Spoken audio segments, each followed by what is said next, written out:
County, His Excellency Nadif Jamaat.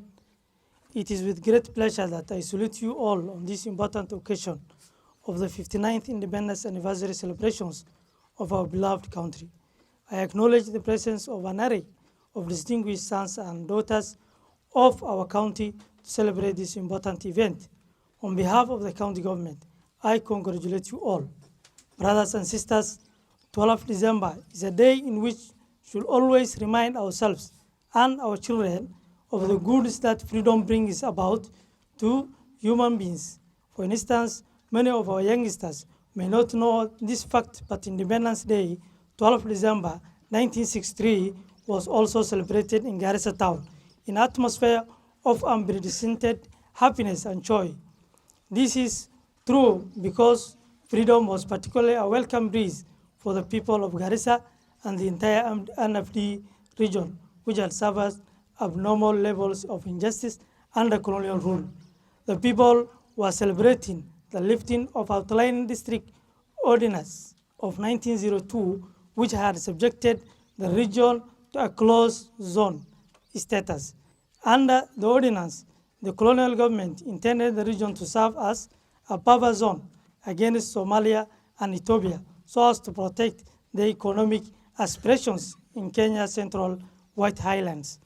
This had effectively led to the complete exclusion and marginalization of the region from the rest of the country. On the Independence Day, Garissans were happy that they will no longer require a special permit for their movement in and out of the region. They were also celebrating that the unfair and much hated colonial poll tax known as CODI will have been removed forthwith. They were celebrating that under an independent Kenya, they will get schools, hospitals, and other developmental projects, unlike the colonial government which denied the region of any forms of development.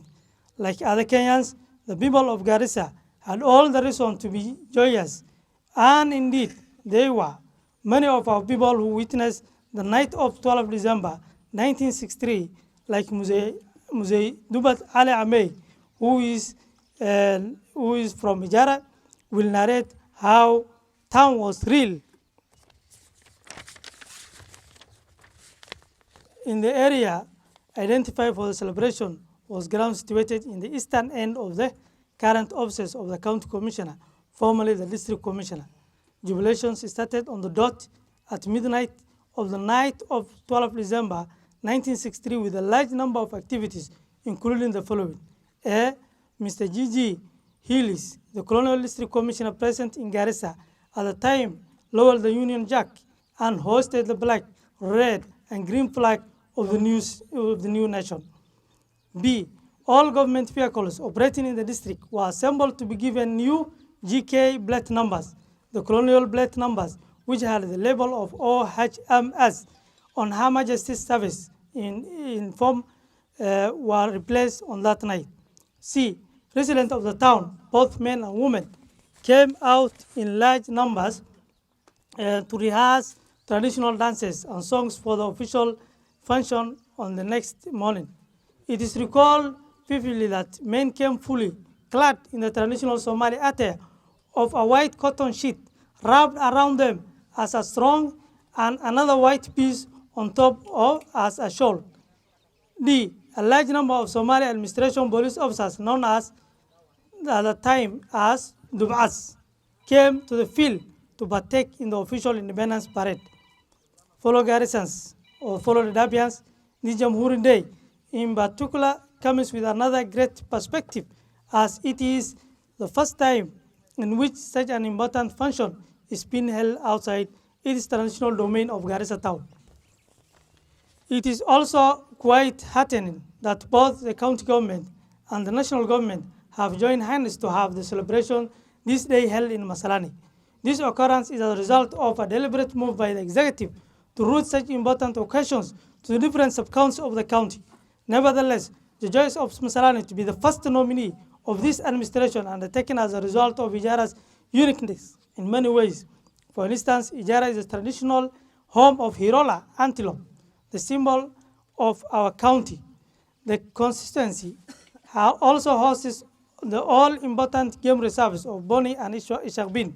Additionally, Ijara cuts a niche for itself, a key player in the melting pot of our county's politics, having produced many notable, reputable leaders over the years.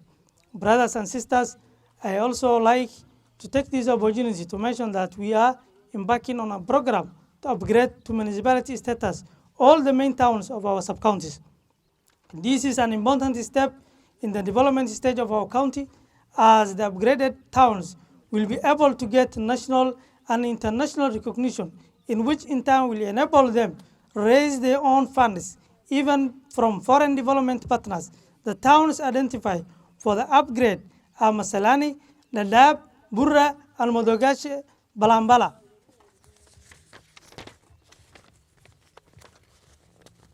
Starting with the Masalani town, we hope to be able to execute Ajata soon once approval, as approbate is granted by our assembly. Hence, in preparation of the expected upgrade, we have now embarked on important developmental activities relating to Masalani town, including the following: A, complete refurbishment of the Masalani Level 4 hospital by giving the hospital a proper facelift. This initiative will also include proper staffing and full operationalization of its departments. Complete facelift to the sub-county government offices through a proper facelift. This initiative will also include proper staffing and operationalization of the offices to ensure all needed services be availed. C, complete refurbishment of the Masalani council offices through a proper facelift. This initiative will also include proper staffing and operationalization of the offices to ensure all needed services be availed. D, ensuring that all other developmental requirements for a municipality are properly achieved. Fellow garrisons or fellow Dadabians, I wish to assure you that my government, even under the most difficult circumstances, will not shun its responsibility and shall at all times pursue what is in the best interest of our county. Even though today is not a day to dwell much on the details of our achievement, I, however, wish to reaffirm to you the commitment of my administration to keep fulfilling its conveniences to the people of Garissa.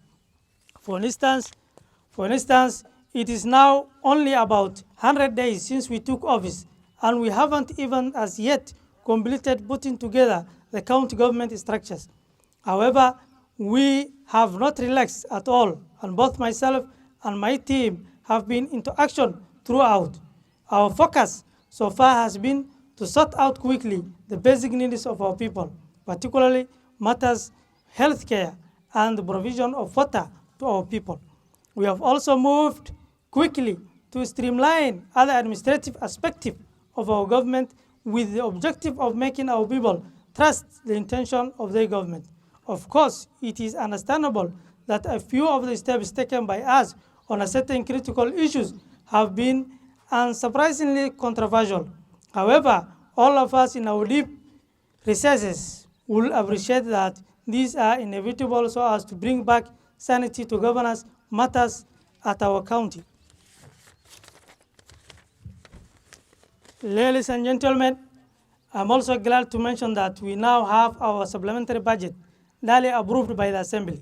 It is a broad-based budget which covers almost all aspects of our developmental requirement, depending on how quickly we will be getting funding from the Exchequer. We are determined to impact on quick implementation of the budget project so that we undo the cycle of our stagnation that has been gripped our county in the past few years. Brothers and sisters, allow me at this juncture to commend you for your continued support and solidarity with the county government in its determination to improve the living condition of our people. Despite unmerited challenges and issues, the reality is that our county presents great opportunity to turn our perceived weakness into strength and to offer solutions for now and the future. The task ahead may be daunting, but by the grace of the Almighty Allah and with your support, we shall overcome. I therefore urge all all to be part of the reconstruction of the county and not to be distracted by negative forces and side stories. I also call on all our people to continue to maintain peace and harmonious coexistence with one another for the sake of socio-economic development needs of our county. It is important to realize that no meaningful development can take place in an atmosphere of insecurity.